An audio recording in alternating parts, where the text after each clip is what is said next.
หรือว่าพี่น้องอยากมาซื้องัวเลี้ยงนะครับมีทุกร้อยนะครับงัวเล่งัวผูงัวจอยงัวโค้งนะครับมาหาเลือกซื้อเลี้ยงซื้อคุ้นได้นะครับนะมีวัวเยอะนะครับตลาดแยกการช่างนาดหนึ่งกับ1,200 ถึง 1,600 ตัวเลยทีเดียวนะครับนะเดี๋ยวมีโอกาสก็มาตลาดแยกการช่างนะครับนะโฆษณาเจแล้วกันนะส่วนวันเสาร์นี่ก็ซื้อขายกันแต่เช้ามืดเลยพี่น้องนะครับนะจนหอด4-5 โมงเช้าเที่ยงพุ่นล่ะนะครับว่าหอดเที่ยงพี่น้อง4 โมงก็สิเริ่มถอยเริ่มไหว้แล้วนะครับนะมาวันศุกร์จะดีนะครับนะศุกร์นะครับมาชมเนี่ยตัวนี้ครับผมให้เบิ่งราคากันเลยตัวซ้ายมือ150ตัวขวามือนี่สูง145คู่นี้ขาย 61,000 บาทนะครับเนี่ยเบิ่งเนื้อหนังให้โอ้งัวสิลงเลยพี่น้องงัวสิลงแล้ว150บ่ฮอดดีประมาณ174-748ก็ตีตัวละ 30,000ได้พี่น้อง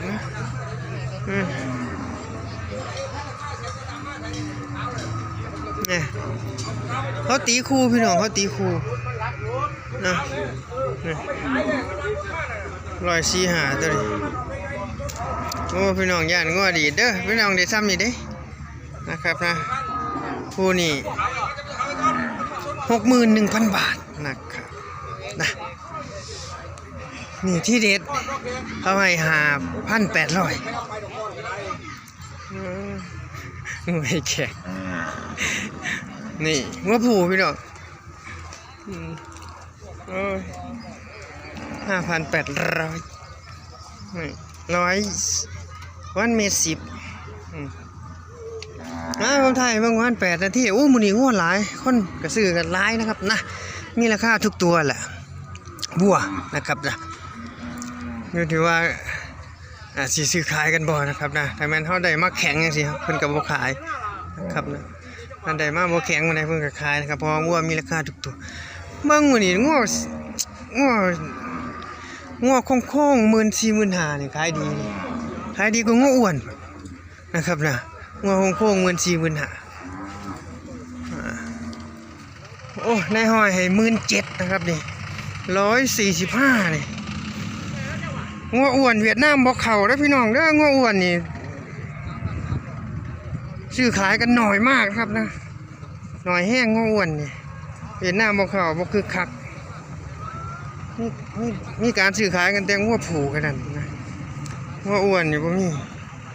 นะครับพี่น้องเอางัวเข้ามาหลังจากนี้ไปอีก2 อาทิตย์ 3 อาทิตย์นี่นะครับเนาะให้เน้นงัวผูนะครับนะงัวอ้วนเอาไว้ก่อนพี่น้องเน้นงัวผูอย่างเดียวนะครับนะที่มีการซื้อขายตัวนี้เพิ่นยังให้17นี่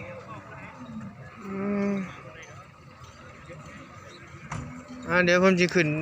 ราคางัวให้เบิ่งอีกจัก5-6 ตัวครับนะสำหรับวันเสาร์ช่วงบ่ายตลาดแยกการช่างนะครับอำเภอกันทะลักจังหวัดศรีสะเกษงัวตัวนี้3 ปีเลยวันแท้จะคู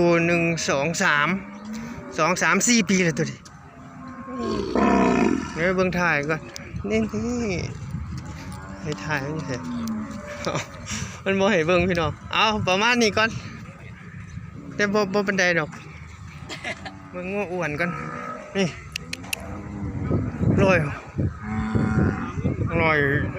160นะครับนี่อ้วนใหญ่อ่างเดี๋ยวใส่เบิ่งถ่ายมันเดี๋ยวเบิ่งถ่ายกัน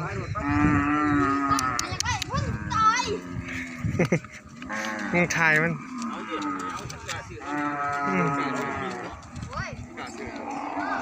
อ้วนใหญ่ทุนมันผมหูเลยพี่น้องทุนมันงัวอ้ายนะครับเบิ่งเพิ่นสิซื้อขายกันเท่าใดขึ้นมาอยู่53เลย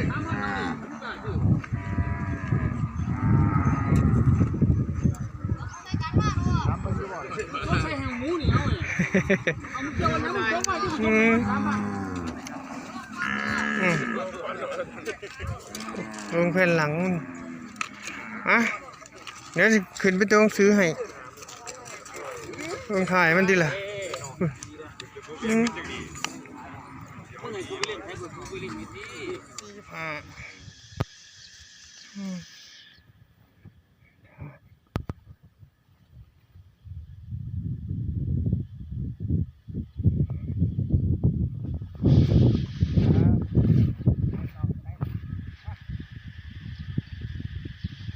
แล้วจะเถิกอีกตัวหนึ่งม้วนพอ2 ปีแล้วนะเนาะปีกลัวเนาะนี่45แมนมีหน้า มันเต็มซ้อแล้ว อืม เต็มซ้อแล้วมันเต็มหน้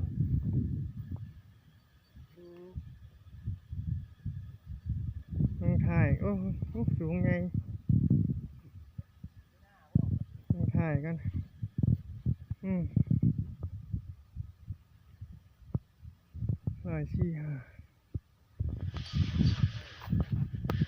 อันนี้แม่ลูกโอ้นี่แม่เพิ่นโอ้ลูกนี่ลูกนี่จักเดือนเลยนี่โย8 เดือน125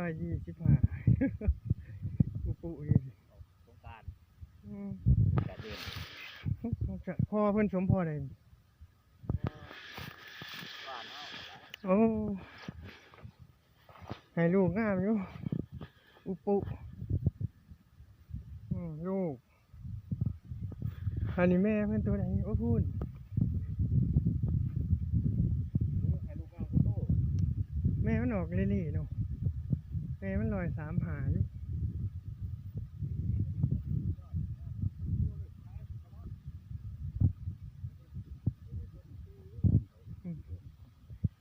135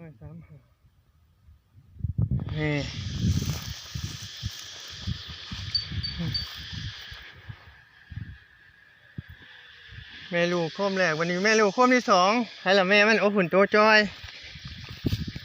โค้ง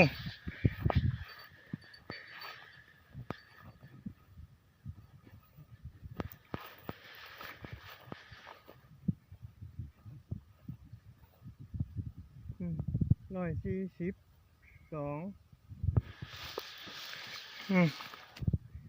ลูกภูเพื่อกันนี่ลูก